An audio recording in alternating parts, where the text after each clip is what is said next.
Hello everyone and welcome to another EasyWay video where I'm going to teach you how to fix sorry you have been blocked error for any website. The first thing we have to do is to go to the Windows screen here, pressing the Windows button, and you have to search for updates. So you have to press check for updates button here and wait a few seconds to the screen to appear, and then you have to check for updates. So you press here this button and the PC will be updated if it's not updated. The next thing we have to do is to press the Windows button again and you have to write firewall. So you press firewall and write a network protection and wait to the screen to appear again.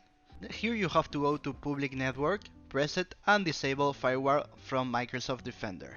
So when you do that procediment, you will be able to stop that message that is appearing on your screen and not letting you to enter any website. So if this video was useful for you, please comment, share, like, subscribe, and see you in another EasyWay video. And remember that we have a lot of tutorials for everything, so you can check out our channel. Goodbye.